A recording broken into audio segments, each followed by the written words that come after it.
Hello, happy Monday, and welcome to today's video. We're going to be talking about the latest fragrance releases that have been announced over this past week in our weekly rendition of Smash or Pass, a series where we talk about fragrance news, fragrance trends, and evaluate what we want to buy and what we don't want to get. This is meant to be a way for us to window shop for these fragrances, but also a way for us to observe big picture what's happening in the fragrance market, what's new, what's coming up, what's noteworthy.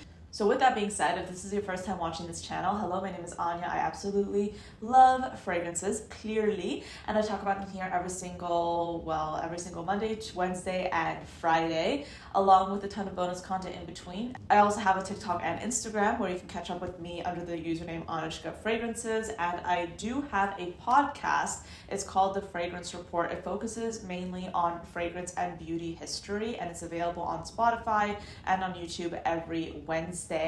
In addition to that, if you're trying to be a little bit more mindful with how much money you're spending on fragrances, if you want a better way to track your fragrance collection, whether it be what kind of samples, the decants, or full bottles you have, I have just a solution for you in the form of a fragrance collection log and expense tracker. It's available in my Stan store. So with that being said, we have a lot to get through. I will say a lot of what's in this video is going to be focused on kind of like indie and up and coming brands. So if that's of interest to you, then definitely do keep on watching. First up, we have a new launch by Chris Collins. They are releasing a flanker to African Rooibos. This flanker is basically called African Rooibos Intense and supposed to be a denser, more intense version of their original fragrance. This perfume focuses on vanilla and bourbon absolute with notes of bergamot, cardamom, and black pepper at the top amid of Rooibos tea accord, orris butter, and vanilla bourbon absolute, and then a base of cedarwood, tonka bean, immortelle flower absolute,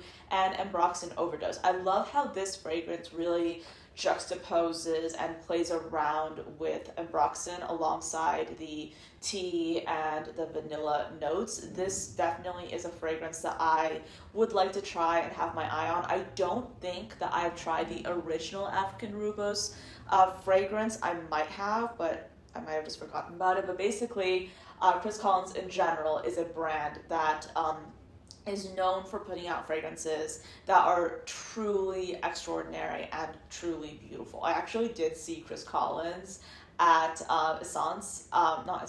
at Beauty World in Dubai, and might I add, that man is a Ralph Lauren model come to life. I mean, I do believe that he did model for Ralph Lauren at one point. I might be wrong, but yeah, his line of fragrances is absolutely beautiful and exceptional. Chris Collins is one of those brands that I don't own anything from just yet. I have a discovery set from them. I particularly loved Dance Sauvage, at least in sample form, but this is a fragrance line that is on my list to own at some point, and this particular fragrance is one that I would definitely love to try out. Do let me know, have you tried anything from Chris Collins? Do you own anything from this brand? Is there anything that you'd recommend for us in the comments below? I personally have been kind of like looking at this brand as something that I would really like to try out. Their pricing is quite luxurious. Their 50 milliliter bottle is priced at $325 for this particular scent. So they definitely are luxury, but also the scent profile and the kind of innovation and the general aesthetics of the brand reflect that price point as well. So this is definitely going on the to try list for sure. Then we have another fragrance by Ramon Monegal. I absolutely love rolling my R's when it comes to Ramon Monegal, but this is going to be called Monegal, and it's a sweet oud woody fragrance with notes of fig, coconut, and red berries at the top, amid of oud, sandalwood, and osmanthus, and then a base of sugar, vanilla, and musk. Admittedly, I haven't seen this kind of combination just yet. I have yet to see a fragrance that has, or I've yet to try a fragrance that has fig, coconut, and red berries at the top, but then oud. That's definitely a new one for me, so I'd be curious to try this out simply to experience that kind of scent profile. But I really do appreciate us seeing an increasing number of newly released fragrances that experiment with the oud note, because this is definitely something that I think social media has had a hand in, because with social media and this kind of like exchange of knowledge when it comes to fragrance, I think more and more people are looking at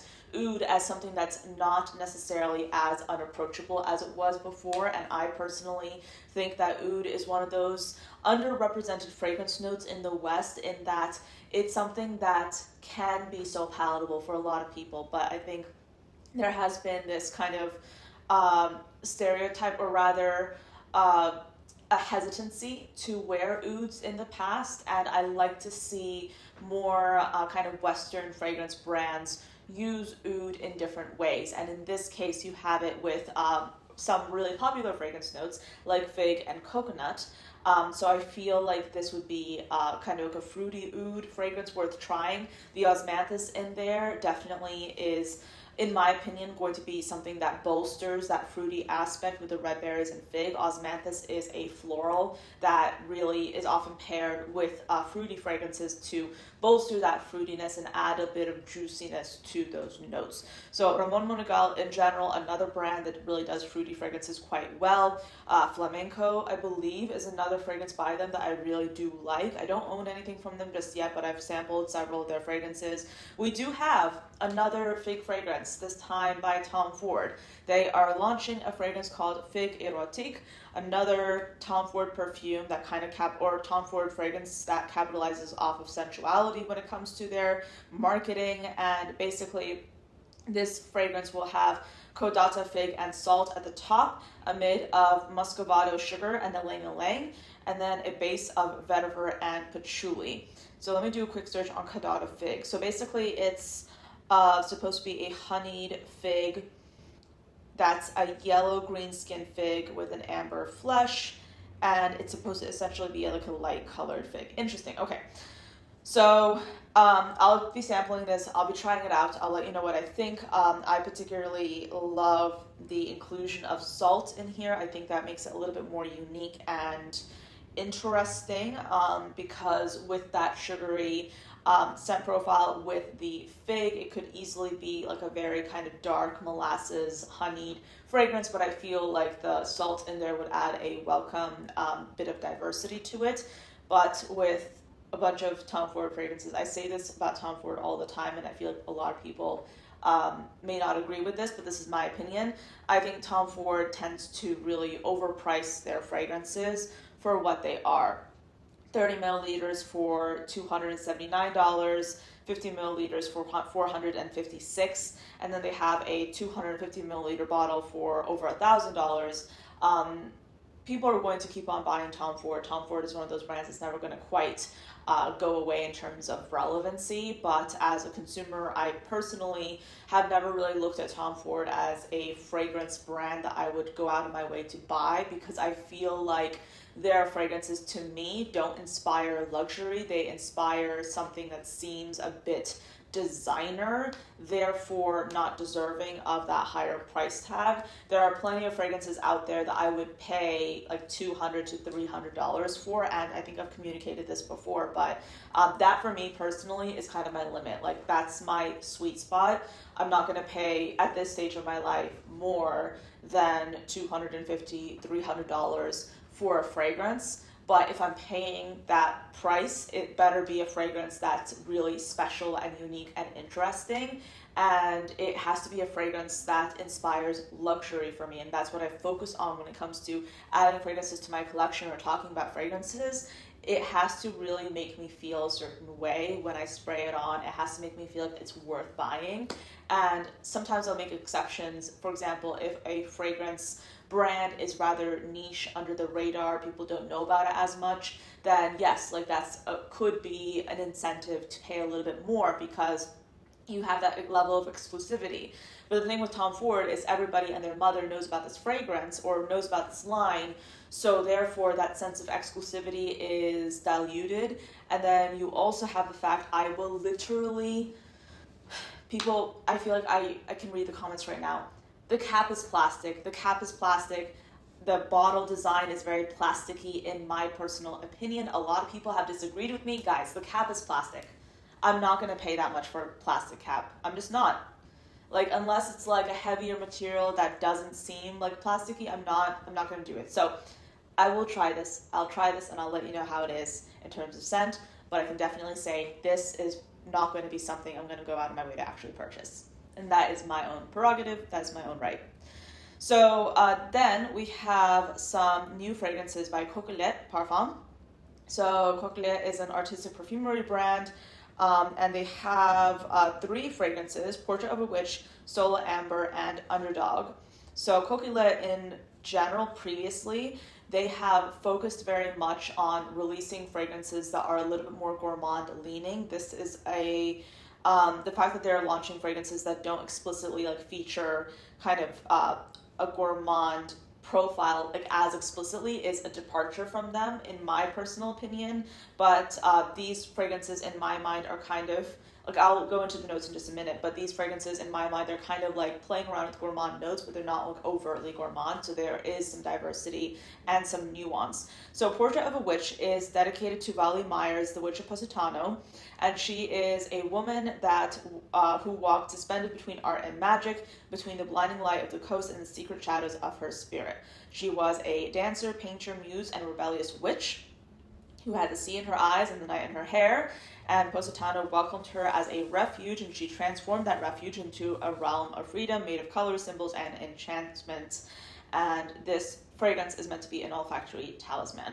So with that in mind, this perfume has notes of orange, mango, green apple, and cranberry at the top, amid of clary sage, rum, chamomile, green tea, ylang-ylang, and honey, and then a base of tobacco leaves, vanilla, amber, lavender, cedarwood, oak moss, and ambroxide.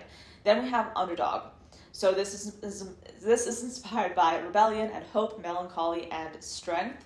It's meant to be an ode to those who do not let themselves be defined by labels or statistics. And this fragrance will have notes of bergamot, grapefruit, white wine, vine shoots, and lacustrine notes, as well as a mid of Turkish rose, albano, benzoin, tonka bean, and ylang-ylang, and then a base of atlas, cedarwood, tobacco, agarwood, afigala wood, vetiver, ambergris, musk. Then we have Sola Amber. This is meant to mimic a fragment of eternal light suspended between liquid gold and incandescent memory, with notes of caramel and hazelnut at the top, amid of coriander, myrrh, toll balsam, and vetiver, and then a base of amber, benzoin, vanilla, labdanum, amber's dora, and ambergris. I absolutely love the kind of aesthetic of all these fragrances. Of course, I'm biased. The first 2 fragrances are totally my cup of tea, like especially the inclusion of all those tea notes in the first fragrance that was inspired by the witch, and then you have the kind of wine note in Underdog. I'm a sucker for a wine note. I feel like the general essence of kind of like wines and kind of like the aromatic, the deeper kind of sense of those profiles can be so incredibly fascinating to experience. So yeah, this is definitely a selection of fragrances that I'm quite excited about. I think this is really cool. In terms of pricing, I'll check that for you just now. I know that a lot of you have been asking for me to include more pricing in my videos, and sometimes like it's easier to include pricing because they say it explicitly. Other times they don't release pricing when they talk about a fragrance launch coming into play, but let's see how much these fragrances are going to be priced at. These fragrances are all priced at 220 euros. Actually, not bad. This is a niche brand. I would say this is kind of like affordable niche, quote unquote. So yeah, that makes sense. Anyway, moving on to the next release, we have something by Khloe Kardashian. She is launching a fragrance called Almost Always, and this is going to be her second fragrance in this kind of like era of her fragrances. She had her first fragrance, XO Khloe, and then this is going to be the fragrance that she will basically release a year later. It's supposed to be inspired by her nightly ritual of misting her children's beds with calming lavender spray. And this fragrance will have key notes of magnolia, star jasmine, orange blossom petals, lavender, palo santo, skin central wood, solar musk, and vanilla. It's supposed to be a little bit more romantic and sexy, quote unquote, than the predecessing fragrance. And yeah, it's supposed to be an aromatic, woody, floral blend.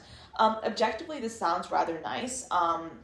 It's going to be launched on Ulta Beauty, and it's also going to be available in Europe at Douglas. So, I mean, I'll try this out and I'll let you know what it smells like. I'm not going out of my way to buy a celebrity fragrance unless it really speaks to me. Like, the only celebrity fragrance that the only celebrity fragrance line that I can think of that really like I get excited about purely because it's a fragrance. And wow, it got just so dark right now. The lighting is really consistent here, but yeah, Bella Hadid's Arabella, that is an example to me of a celebrity line that doesn't necessarily just rely on the celebrity status of the founder. I mean, yes, of course they do to some degree, but not exclusively.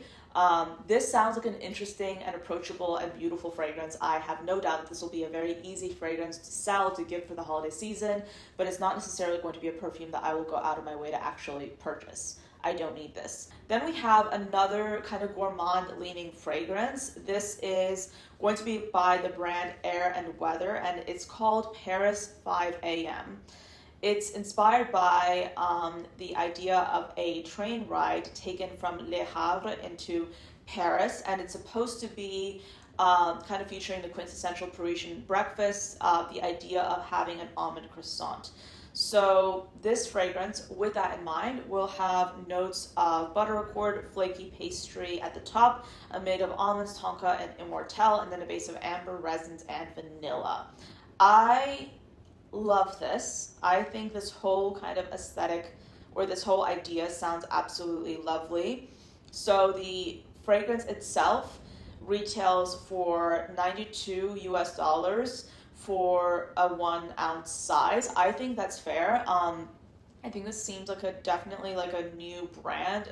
Like when you think about the bottle design, this to me, like I haven't heard of this brand before, but they appear to be a kind of like a new indie brand.